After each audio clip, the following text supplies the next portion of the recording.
The polished mahogany of the desk felt as cold as a tombstone beneath Arthur Penhaligon's forearms.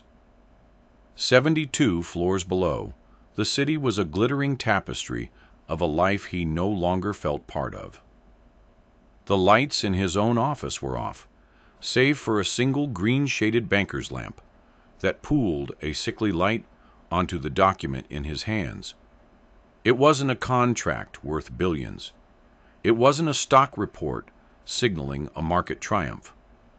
It was a single sheet of cheap, crinkled paper, delivered by a weary-looking courier that afternoon. A notice of default, the final nail. His empire, Penhaligon Corp., a monolith of glass and steel and ruthless acquisition, was hollow.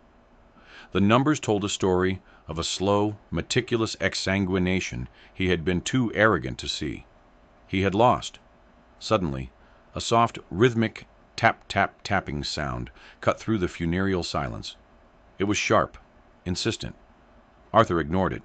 Probably a loose fitting on the HVS unit. Tap, tap, tap. It was closer now. It sounded like it was coming from the window. The vast floor-to-ceiling plate glass window that overlooked the abyss. Impossible. He slowly lifted his gaze from the notice, his eyes tracing the reflection of the lamp across the dark glass until they found the source. A small face, pale in the moonlight, was staring in at him. A child. A girl no older than 10, with wide, serious eyes and a bright red woolen hat. She was standing on the narrow decorative ledge outside his window, 72 floors above the unforgiving pavement, one small hand pressed against the glass as she tapped again. She didn't look scared. She looked impatient. Arthur's heart hammered against his ribs, a frantic bird in a cage of bone. He shot to his feet, knocking his leather chair over with a heavy thud. The girl didn't flinch. She just tilted her head, her breath misting the glass, and pointed.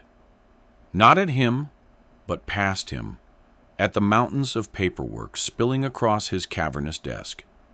It was an absurd, terrifying hallucination brought on by stress and whiskey. It had to be.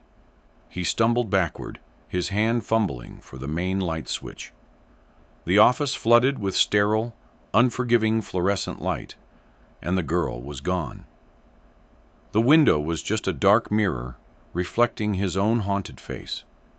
But on the glass, precisely where her small hand had been, a perfect, ghostly handprint remained, slowly fading as the condensation evaporated. Arthur stared, his breath catching in his throat. He was a man of logic, of brutal facts and figures. But facts couldn't explain the girl on the ledge, and logic couldn't erase the impossible image of her pointing at the very stack of files that chronicled his ruin. He walked slowly, hesitantly, back to the desk, his legs trembling. The files were a chaotic mess of legal pads, printouts, and formal ledgers bound in blue canvas. His entire professional life reduced to a graveyard of paper. His eyes scanned the topmost file, the one her ghostly finger seemed to have indicated. It was a dense, mind-numbing logistics summary from the shipping division, filled with columns of figures and codes. Nothing. It was meaningless, just another page in a 10,000-page tragedy. He sank back into his chair, which he righted with a groan, the brief, insane hope draining away, leaving him emptier than before. He was cracking up. That was the only explanation. The pressure had finally fractured his mind. He reached for the heavy crystal decanter of scotch, his hand shaking so badly that the glass stopper clinked against the rim. He poured a generous measure, the amber liquid sloshing over the side, and was about to raise it to his lips when a new sound reached him. Not a tapping this time, but the soft, metallic click of the main office door opening. He froze, the glass halfway to his mouth. No one had a key except him and Mrs. Gable, his secretary of 30 years, who had gone home hours ago, her face a mask of worried sympathy. The security guards on the ground floor would never let anyone up without his explicit permission. The door swung inward on silent, well-oiled hinges, revealing the small figure from the window. She stood in the doorway, clutching a canvas bag slung over her shoulder, the kind used for delivering newspapers. She was real. The red woolen hat was pulled down low over her brow, and her worn coat was a size too big. The sleeves rolled up to reveal thin wrists. She looked even smaller and more fragile under the harsh office lights than she had on the ledge. Her eyes, the color of a stormy sea, fixed on him with an unnerving intensity. She didn't speak. She simply walked into the room, her scuffed sneakers making no sound on the plush billion-dollar carpeting. She moved with a strange, solemn purpose, navigating the maze of expensive furniture, as if she'd been there 1,000 times. She walked right up to his desk, her chin barely clearing the mahogany surface, and pointed a small, gloved finger at the exact same logistics file. "That one," she said. Her voice was quiet, clear, and held not a trace of fear or awe. It was the voice of someone stating an undeniable fact. Arthur could only stare, dumbfounded. Who are you? How did you get in here?" His voice was a hoarse whisper. The security protocols for this building were legendary. Fort Knox was a garden shed by comparison. The girl ignored his questions. She reached up, her small fingers struggling for a moment before managing to hoist herself up and sit on the corner of his desk, her legs dangling far above the floor. She smelled faintly of cold air, newsprint, and something sweet, like cheap laundry soap. She leaned over the file, her brow furrowed in concentration, and began to scan the columns of numbers, her finger tracing a path through the dense data. Arthur felt a surge of irrational anger, a desperate attempt to reclaim some semblance of control over the sheer impossibility of the situation. "Get off my desk," he snapped, his voice louder than he intended. "I asked you a question. Who are you?" She finally looked up, her gray eyes meeting his. "My name is Lily," she said simply. "And you're looking in the wrong place. All your accountants, all your lawyers, they're looking at the big numbers, the millions. That's not where the leak is. The leak is in the pennies." She turned back to the page and tapped a single entry with her index finger. It was a long alphanumeric string, under a column labeled Disbursement Manifest ID. It looked no different from the hundreds of others on the page. "There," she said. "That number. That's the one that's wrong." Arthur stared at the number she was indicating. XM 734 PQR 99B. It was meaningless. A piece of bureaucratic detritus in a sea of corporate jargon. "That's a shipping code, little girl. It's an internal tracking number for pallet distribution. It has nothing to do with the company's financials." His voice was condescending, the automatic reflex of a man used to being the smartest person in any room. "No," Lily said, her voice firm, unwavering. "It's not. Look." She slid the heavy ledger across the desk toward him. "Look at all the other numbers in that column. They all have a letter at the end. An A for approved, a C for cleared, or an R for returned. This one has a B. There are no other B's. Not on this page, not in this whole book." Arthur leaned forward, his skepticism warring with a flicker of something else. He snatched the ledger and flipped through the pages. She was right. Hundreds, thousands of entries, and every single one ended in A, C, or R, except this one, XM734 PQR99B. A single, anomalous data point. A typo, most likely. A clerical error. "It's a mistake," he said, pushing the book back. "It means nothing." "It's not a mistake," Lily insisted, her small voice cutting through his fog of despair and alcohol. "It happens every day, 112 times a day to be exact. A different manifest ID, but always ending in B. It's a key. The number is a key that opens a different door. It sends a copy of the payment to another account, a very small payment, $41.55. No one would ever notice $41, but you do it 100 times a day, every day, for 6 years. The pennies turn into millions." The silence in the room was absolute. Arthur stared at the child, perched on his desk. What she was describing was a sophisticated, deeply embedded embezzlement scheme. A salami slicing attack, where tiny amounts are shaved off countless transactions. It was the kind of thing that was almost impossible to detect unless you were specifically looking for it. And she was claiming to have found it by spotting a single wrong letter on a page she had never seen before. "How?" Arthur finally managed to ask, his throat dry. "How could you possibly know that?" Lily hopped off the desk, landing softly on the carpet.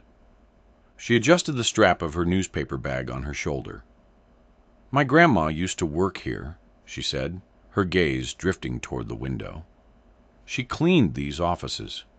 She said the company was like a big, complicated machine.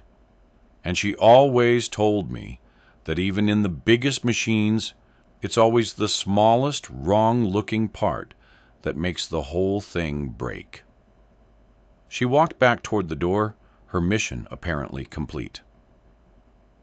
"You should look at that number," she said, her hand on the doorknob, "before it's too late."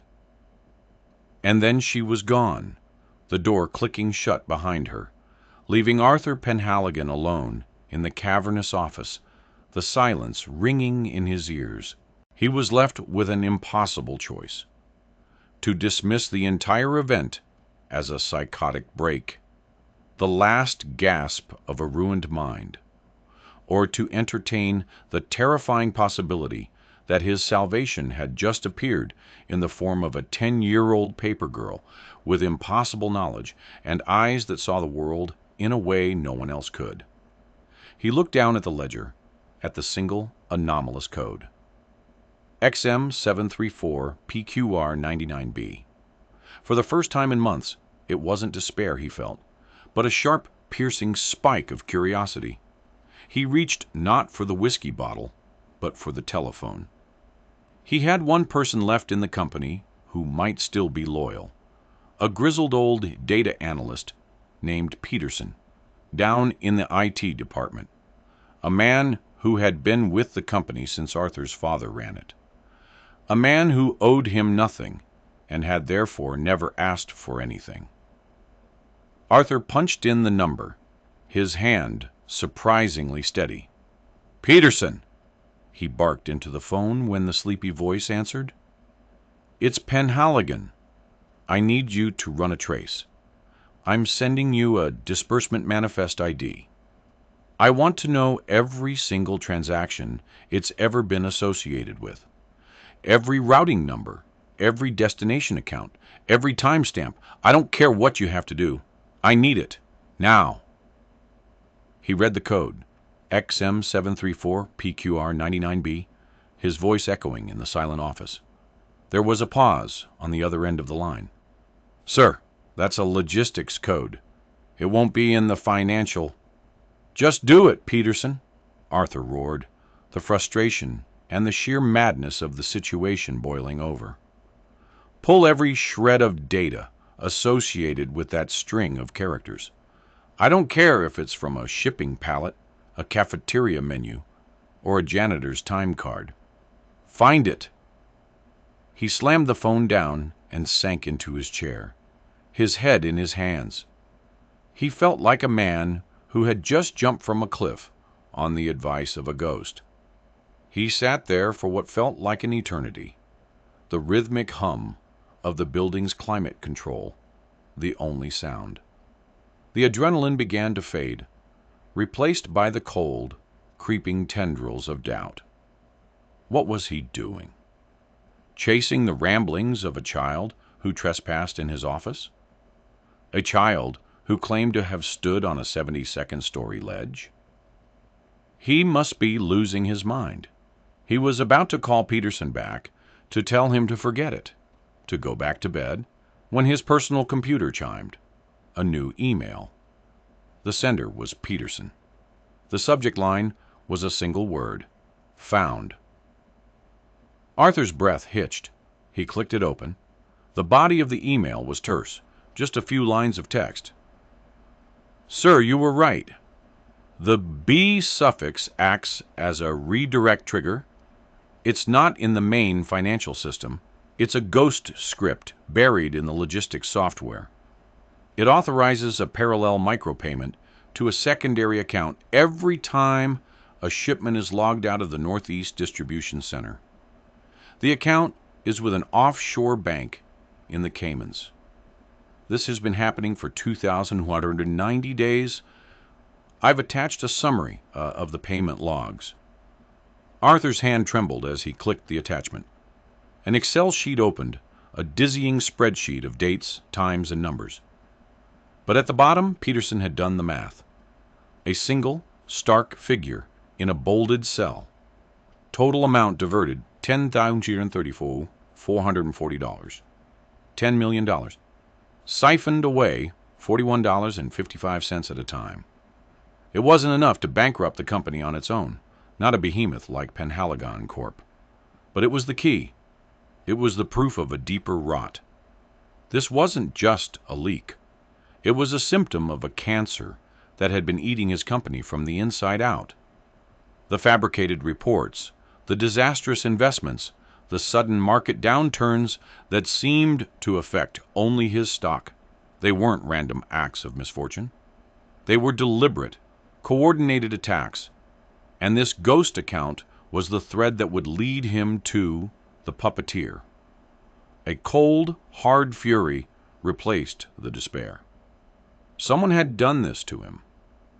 Someone had stood in his boardroom, shaken his hand, and smiled to his face while methodically gutting his life's work. His mind raced through the handful of people with the access and knowledge to execute such a plan. The list was terrifyingly short. It was one of his inner circle, someone he trusted. He stood up and walked to the window, staring down at the city lights. They no longer looked like a mocking reminder of his failure. They looked like a challenge. He had been beaten, but he wasn't broken. Not yet. His first thought was to find the girl, Lily. He needed to know more. How did she know? Who was her grandmother? He stormed out of his office, not even bothering to grab his coat, and jabbed the elevator button. The security guards in the lobby, two burly men named Frank and Sal, snapped to attention as he strode toward them. "The girl," he demanded, his voice raw. "The little girl with the newspaper bag. Did you see her? How did she get up to my office?" Frank and Sal exchanged a confused look. "Sir, no one's been up all night," Frank said, his brow furrowed. "The elevators have been on security lockdown since 8. Needs your personal key card." "Don't lie to me," Arthur snarled. "She was just here. 10 years old, red hat, carrying a canvas bag." Sal shook his head, looking genuinely bewildered. "Mr. Penhaligon, I swear on my mother's grave, the only person to come through this lobby since closing was the courier with your package this afternoon. We can check the security footage right now." Arthur stared at them, his fury deflating into a profound sense of unease. If they weren't lying, then how? How had she gotten past them? How had she gotten to his floor? How had she gotten on his window ledge? He felt a chill that had nothing to do with the cold night air. He turned and walked back toward the elevators, his mind reeling. He had to find her. The address. Her grandmother was a cleaner. That meant personnel files. Even for fired employees, records were kept.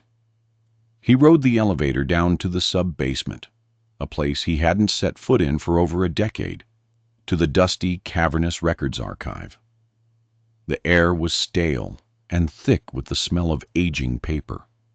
Under the flickering fluorescent lights, he spent nearly an hour wrestling with old file cabinets until he found it, a section for terminated custodial staff. He started pulling drawers, flipping through files. Miller, Martinez, O'Connell. And then there it was. Petrova, Elena. A thin file containing a black and white photo of a woman with a weary but kind face, her hair pulled back in a severe bun. The termination date was 6 months ago. Reason? Redundancy. He flipped to the next page, a standard employee information sheet. And there it was. Address: Harding 42B, Weaver Street, Apartment 3C, the Palisades. It was one of the poorest, most neglected neighborhoods in the city, a world away from his penthouse. Under emergency contact, a single entry: Lily Petrova, granddaughter. The drive to the Palisades was like a journey to another country. The gleaming glass towers and manicured parks of the financial district gave way to crumbling brick tenements and graffiti-scarred storefronts. The streets were poorly lit, pocked with potholes that rattled the pristine suspension of his German luxury sedan. The car, a symbol of his wealth and power, felt obscene here, like a diamond necklace worn in a soup kitchen. He found 142B Weaver Street, a grim-looking building with a broken front stoop and windows like vacant eyes. The air smelled of damp concrete and boiled cabbage. He climbed 3 flights of rickety stairs, the wooden treads groaning under his weight, until he reached apartment 3C. A piece of tape held a small, handwritten name card to the door: Petrova. He hesitated for a moment, the sheer strangeness of his quest washing over him again. He, Arthur Penhaligon, a titan of industry, was standing outside a tenement apartment at 2 a.m, about to knock on the door of a laid-off cleaning lady and her clairvoyant granddaughter. He took a deep breath and knocked. The sound was unnaturally loud in the silent hallway. After a long moment, he heard a shuffling sound from within, followed by the metallic rasp of several locks being undone. The door creaked open a few inches, held by a brass security chain. An old woman's face appeared in the gap.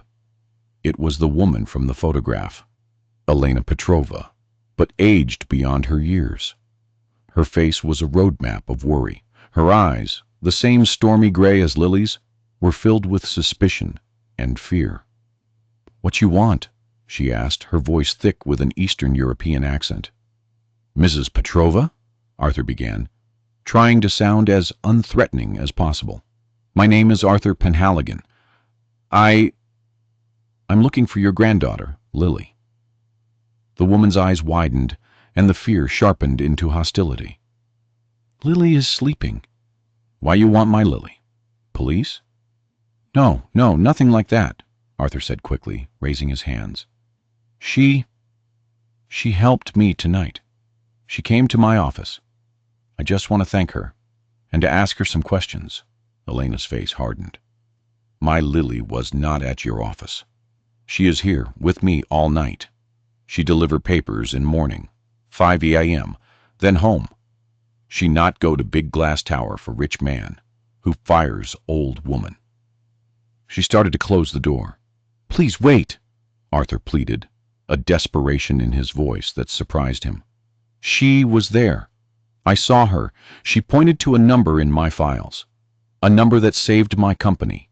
I need to understand how she knew. He saw a flicker of something in Elena's eyes.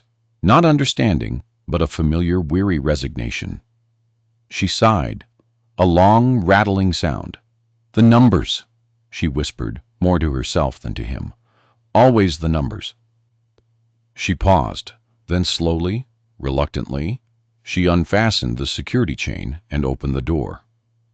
"Come in," she said, her voice flat. "But be quiet. She is sleeping." The apartment was tiny, meticulously clean but threadbare. The furniture was old and worn, covered with crocheted doilies. A small kitchenette was sectioned off by a faded floral curtain. The main room served as a living room and, apparently, a bedroom.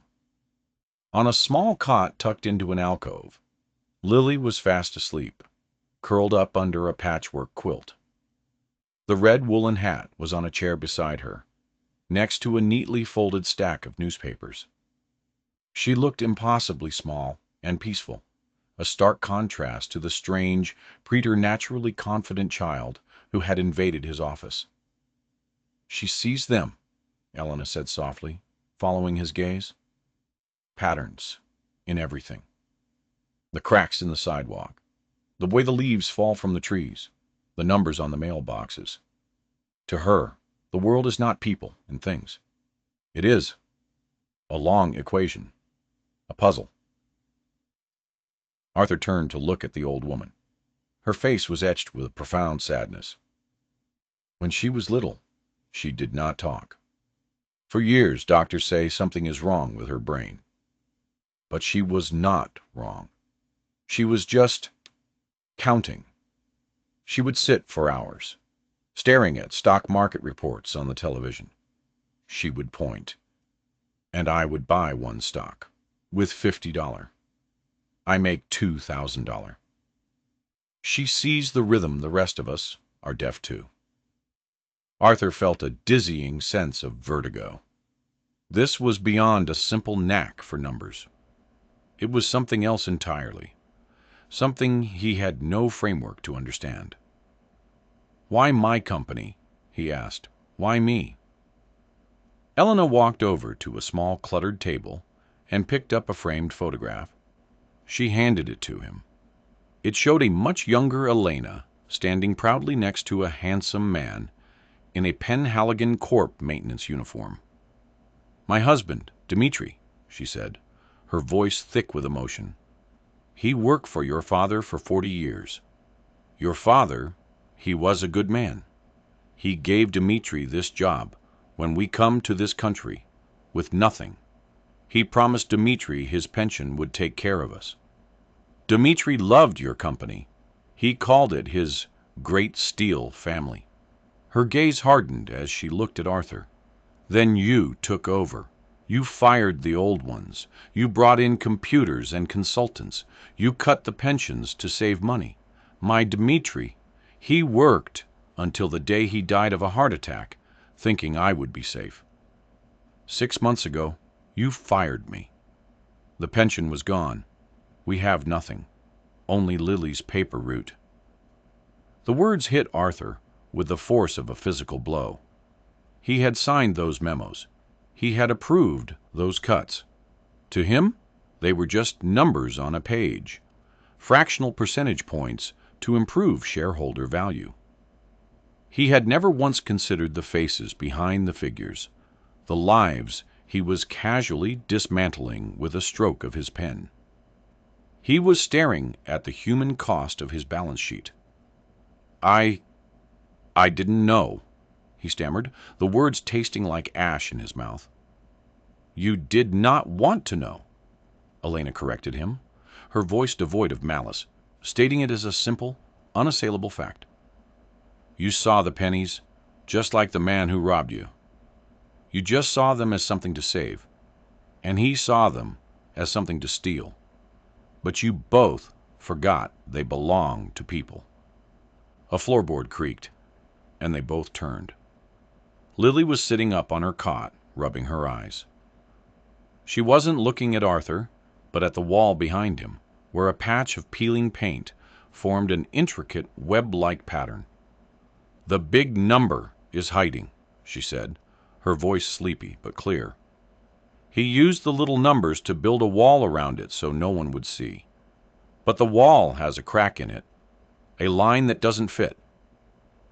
She finally turned her gaze to Arthur, her gray eyes fully awake now, and unnervingly perceptive. "You found the crack. Now you have to follow it all the way to the middle." Arthur left the apartment as the first hints of dawn were painting the gray sky with shades of bruised purple and dirty orange. Elena's words, Lily's strange pronouncements, they echoed in his head, a relentless chorus of accusation and mystery. He wasn't just fighting to save his company anymore. He was fighting to understand the man he had become, the man who could so casually devastate the lives of people like Elena and Dmitri Petrova. He drove not to his penthouse, but back to the office. The sun was rising as he walked back into the silent building, a man with a singular, burning purpose. He had the what, the $10 million ghost account. He had the how, the redirect script in the logistics software. He even had the why, the simple timeless greed that had likely motivated the thief. But he didn't have the who. Peterson's data had given him the Cayman account number, but it was registered to a shell corporation, Viridian Holdings, a classic dead end designed to be untraceable.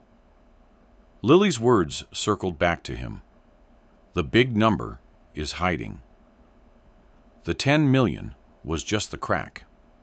The real fraud, the one that was truly bankrupting him, had to be something larger, something that this smaller, meticulous theft was designed to conceal. He spent the next 48 hours in a self-imposed exile, fueled by black coffee and a cold fury.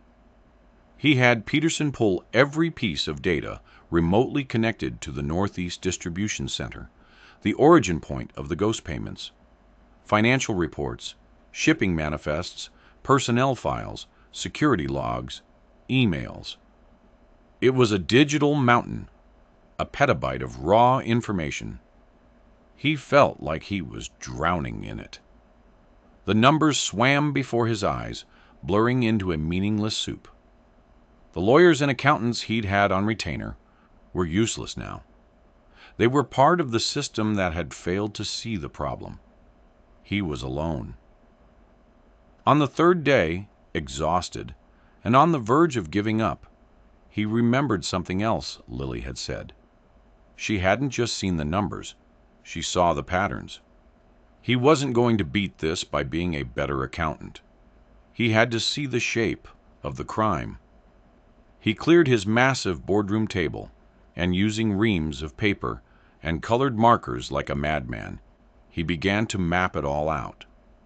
He didn't create spreadsheets. He created a web. He drew lines connecting the ghost payments to specific dates. He cross-referenced those dates with the company's stock performance. He linked them to major company announcements, to acquisitions, to product launches. For hours, he worked in a frenzy, the table disappearing under a chaotic tapestry of paper and ink. And then, slowly, a shape began to emerge from the chaos. A rhythm. Lily was right. There was a rhythm.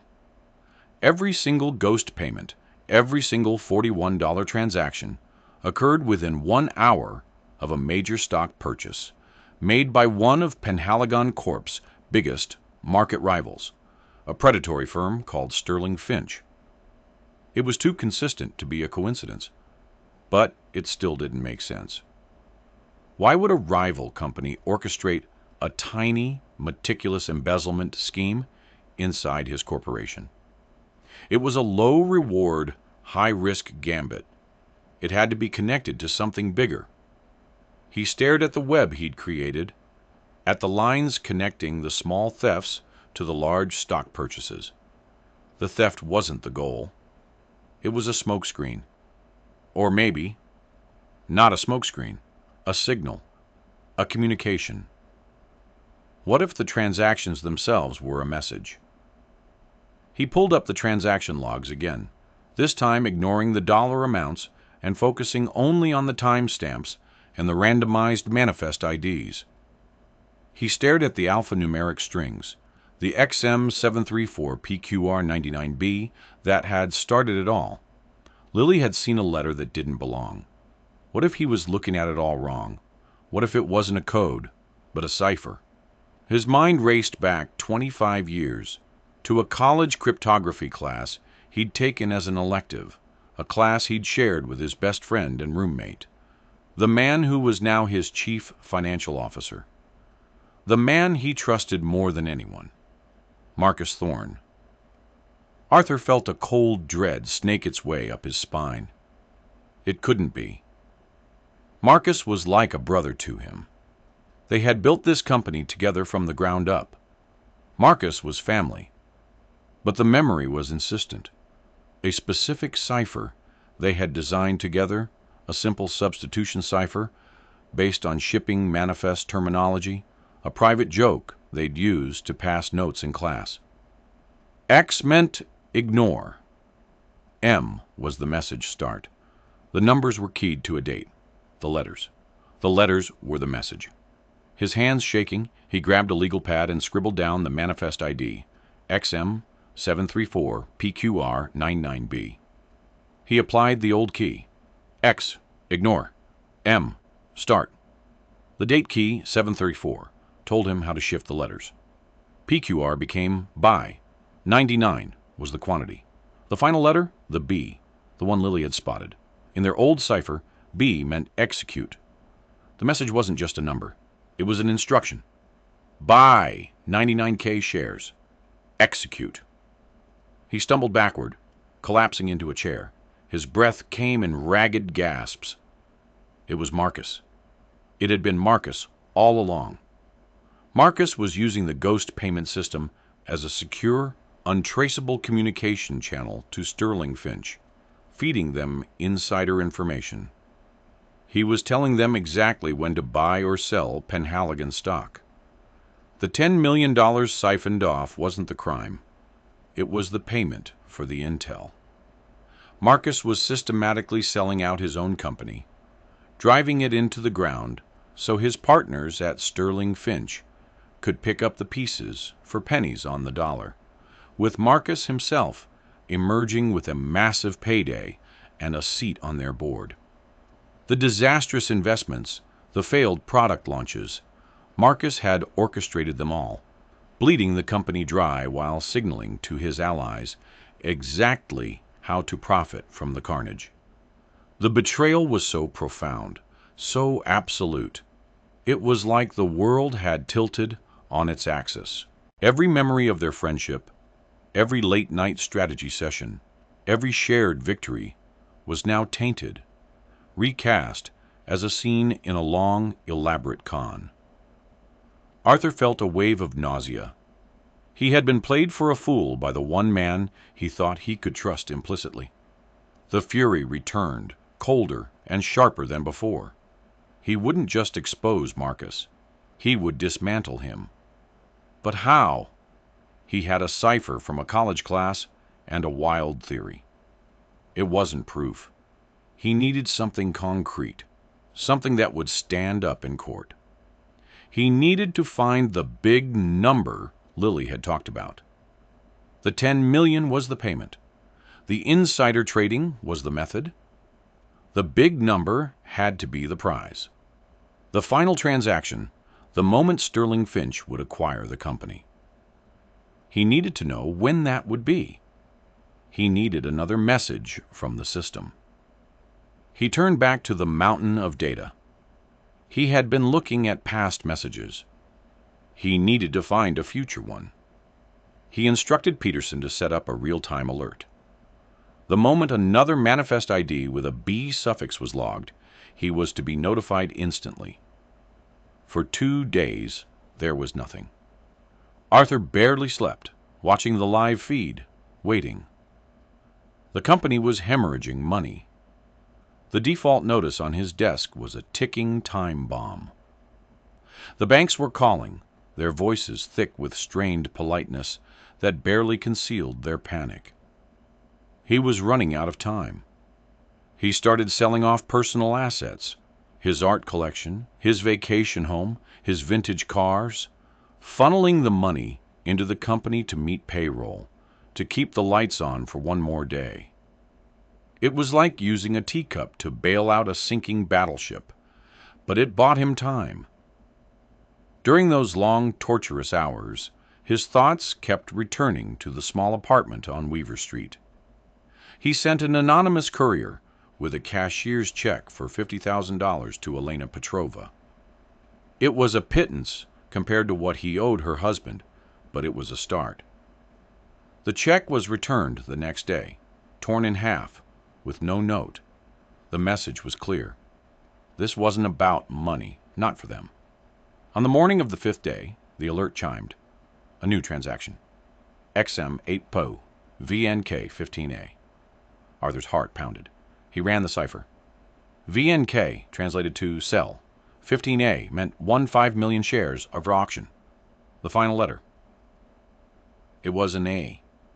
Not a B, an A for approved. It was a standard transaction. Marcus was cleaning up, getting rid of his own personal stock before the final crash. But where was the kill order? Arthur's mind raced. If Marcus was selling, it meant the final move was imminent. The bankruptcy auction had been set for the following Monday. That had to be the endgame. But Sterling Finch wouldn't just show up and bid. They'd need a massive amount of capital, and they'd want to get the company for the lowest possible price. Marcus would have to engineer one last catastrophic event to crater the stock value right before the auction. He scanned the company's upcoming schedule. There was only one thing big enough: the quarterly earnings call, scheduled for Friday. It was a call where Marcus, as CFO, would present the company's dire financial situation to the world. It was the perfect stage. He would deliver the death blow himself, in front of everyone. Arthur knew what he had to do. He couldn't go to the board. Marcus had them in his pocket. He couldn't go to the authorities. He still lacked definitive proof. He had to confront him, but not in private. He had to do it on the biggest stage possible. He would use Marcus's own weapon, the earnings call, against him. He started preparing, not with financial data, but with a story. The story of XM734 PQR99B. The story of Dmitri Petrova. The story of a little girl who could see patterns in the chaos. He was no longer just trying to save his company. He was fighting for a shred of redemption. Friday arrived with the grim certainty of an execution. The air in the Penhaligon Corps boardroom was thick with tension.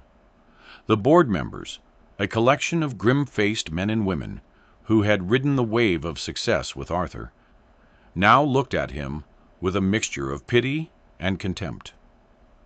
Reporters and analysts filled the seats in the back, their laptops open, ready to type the company's obituary. On the dais at the front of the room, Arthur sat beside Marcus Thorne. Marcus looked impeccable in a tailored charcoal suit, his expression a carefully crafted mask of solemn concern. He gave Arthur's shoulder a sympathetic squeeze. "We'll get through this, old friend," he whispered, his voice oozing sincerity. The hypocrisy was so profound it almost made Arthur laugh. He just nodded, his face a granite slab. The call began. Arthur, as CEO, gave a brief, somber opening statement. He kept it vague, speaking of market challenges and unforeseen headwinds. Then he turned the floor over to Marcus to present the quarterly financials. "Thank you, Arthur," Marcus began, his smooth, confident voice filling the room.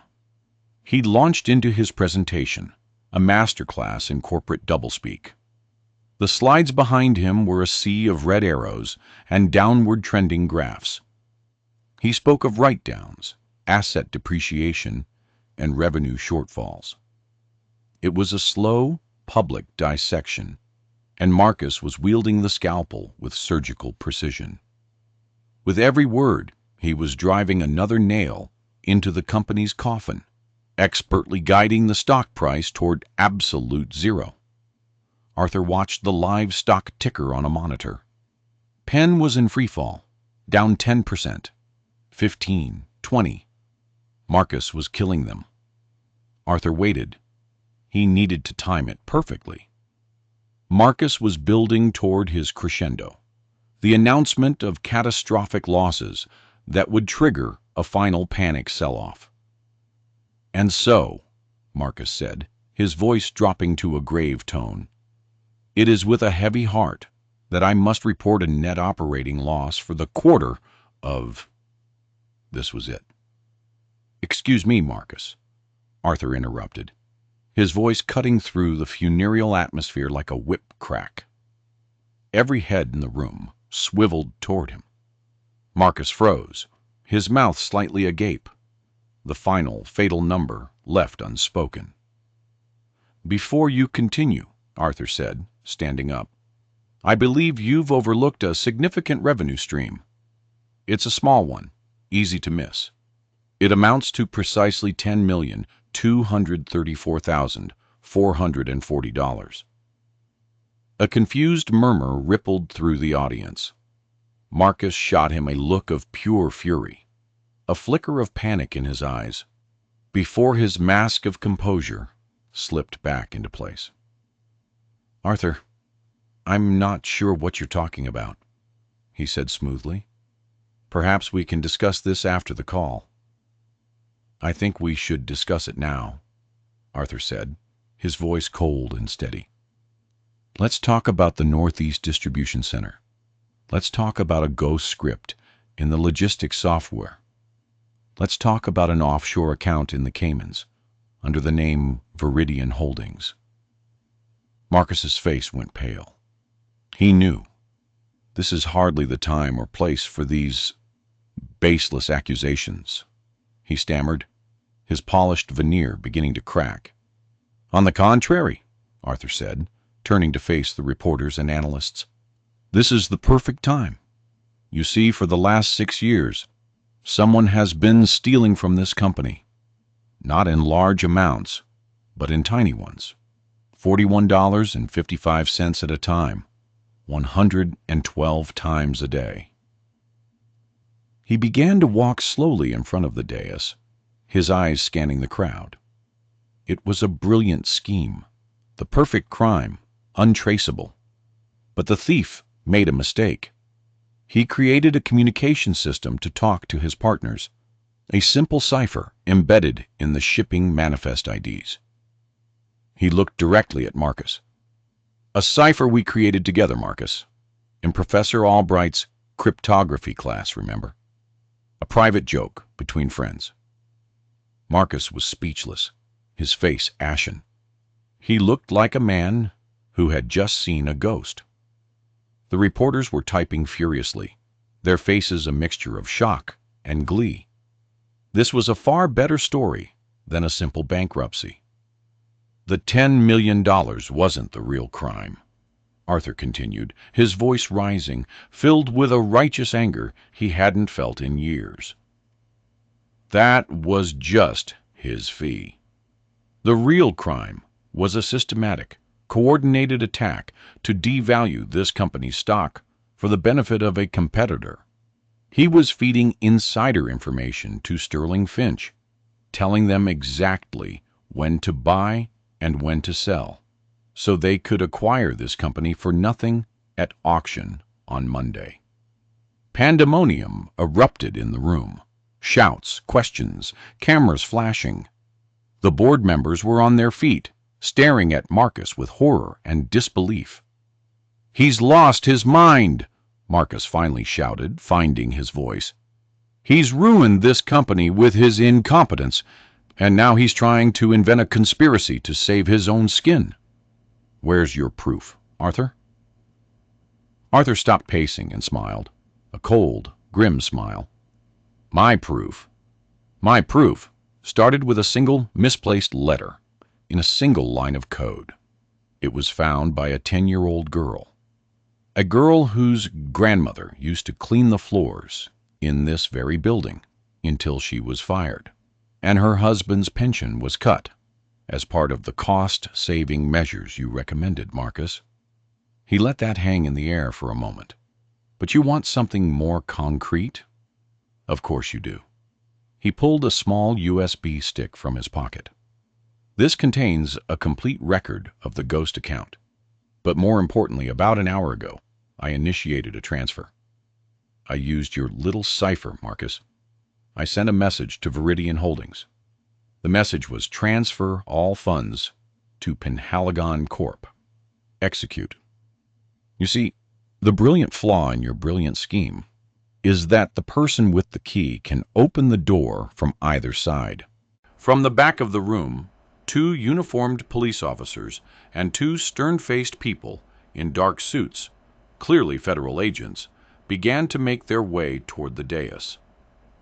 "I believe you'll find," Arthur said, his voice ringing with authority, "that $10,234,440 has just been deposited back into our corporate account.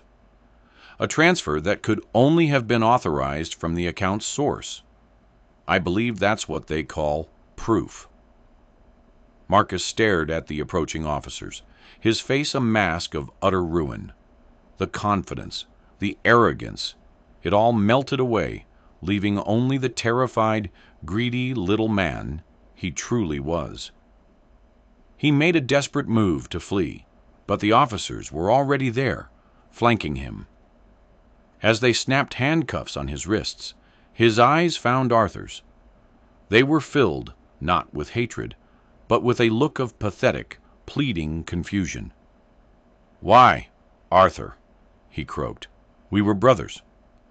Arthur looked at the man who had been his friend and felt only a vast, empty pity. "I thought we were," he said quietly, "but you chose the pennies over the people, and you forgot who they belonged to."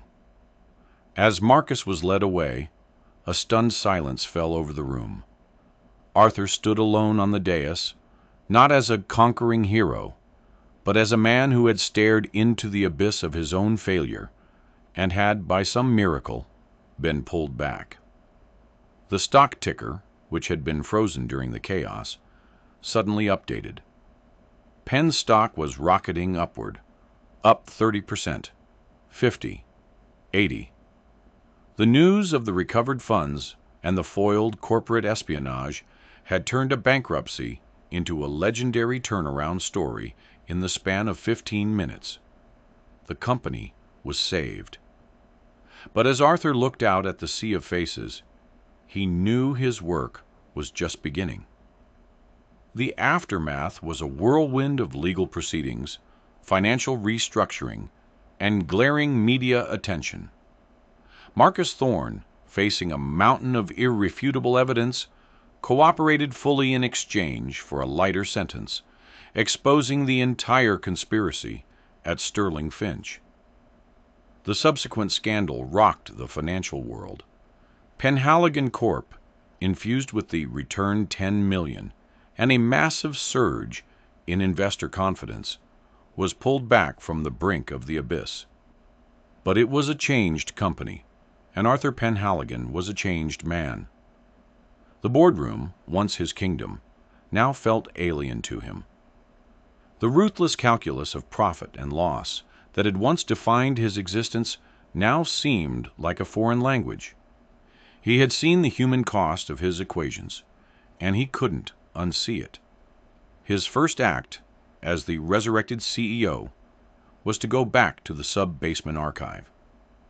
He spent a week personally reviewing the files of every employee terminated in the cost-cutting purges over the last 5 years. He then used his own money, the millions he had gotten from selling his personal assets, to establish a fund. He fully restored the pensions of every long-term employee who had been cut off, including a retroactive payment for Dmitri Petrova. It was a symbolic gesture, one that his new, more cautious board of directors advised against, but Arthur was unmovable. One evening, he drove back to Weaver Street. This time, he didn't bring anger or confusion, just a simple, heavy envelope. He knocked on the door of apartment 3C, and when Elena Petrova answered, he wordlessly handed it to her. She opened it, her brow furrowed in suspicion, and pulled out the thick stack of documents. It was the deed to the apartment, which he had bought, and a bank statement detailing the full restoration of her husband's pension, complete with back pay. Her eyes, those stormy gray eyes so like her granddaughter's, filled with tears. For a long moment, she said nothing, simply staring at the papers as if they were written in an alien script. "Why?" she finally whispered, her voice choked with emotion. "Because your husband built my company," Arthur said softly, "and your granddaughter reminded me what it was built for." From behind Elena, Lily appeared. She wasn't looking at the papers or the money. She was looking at Arthur, her head tilted with that same unnerving perception. "You fixed the broken part," she said. It wasn't a question. It was a statement. "I'm trying to," Arthur replied. He found himself drawn back to that small, threadbare apartment again and again. He would come, not as a CEO, but as a man seeking something he couldn't name. He would sit with Elena and listen to her stories about the old country, about her Dmitri, about the early days of the company under his own father's leadership. He discovered a history of his own legacy he had never known, a history of decency and loyalty he had discarded in his pursuit of growth. He spent time with Lily, not to pry into the mystery of her abilities, but simply to be in her presence. He learned she wasn't a savant in the clinical sense. She was just wired differently. He took her to museums, where she ignored the paintings and stared at the patterns in the marble floors. He took her to concerts, where she would close her eyes and describe the shape of the music. He learned to see the world through her eyes, a world not of objects, but of interconnected systems, of rhythms and patterns, of small things that held immense power. He found that the silence in his own penthouse apartment had become unbearable. It was no longer a symbol of his success, but of his isolation. He sold it, along with the German sedan and the last vestiges of his old life. He moved into a modest brownstone in a quiet, tree-lined neighborhood. He began the slow, painful process of reconnecting with his own estranged daughter, a woman who had grown tired of trying to find a space for herself in her father's spreadsheet-driven life. It was awkward and halting, but it was a start. Penhaligon Corp was reborn. It was smaller, leaner, but built on a new foundation. Arthur promoted Peterson, the grizzled IT analyst, to chief of operations. He instituted profit-sharing programs and funded community outreach initiatives. He made the company a place where people like Dmitri Petrova would be honored, not discarded. His new mission wasn't to be the biggest, but to be the best. A company that valued its people as much as its portfolio. One crisp autumn afternoon, about a year after the chaotic earnings call, Arthur was at a park with Lily. They weren't talking, just sitting on a bench, watching children play on a large, colorful jungle gym. Lily was tracing patterns in the dirt with a stick. Arthur was watching a young father push his daughter on a swing, a pang of regret for his own lost years echoing in his chest. "You were looking for the biggest number," Lily said suddenly, not looking up from her drawing in the dirt. But you were already standing on it. Arthur looked at her, confused. What do you mean, Lily? She finally looked up, her gray eyes clear and direct. She pointed her stick at the laughing child on the swing, then at the happy father pushing her, then at the other families enjoying the simple beauty of the day. One, she said, and one more. All the ones. That's the biggest number there is. Arthur stared at her, and for the first time he felt he truly understood. His life had been a frantic, obsessive search for a bigger and bigger sum, for a number so large it would finally make him feel whole. He had been chasing zeros his whole life. But the real value, the incalculable worth, was in the ones. One act of kindness, one restored pension, one mended relationship, one little girl who saw the world not as it was, but as a beautiful, intricate pattern of connections. He looked away from the numbers in his head and saw the people in front of him. He smiled, a genuine, unburdened smile that reached his eyes. The bankruptcy had been the end of his company, but it had been the beginning of his life. He had lost an empire of glass and steel, but he had found something infinitely more valuable in a threadbare apartment, in the wisdom of an old woman, and in the extraordinary eyes of a little girl who delivered newspapers and saw the truth in the numbers.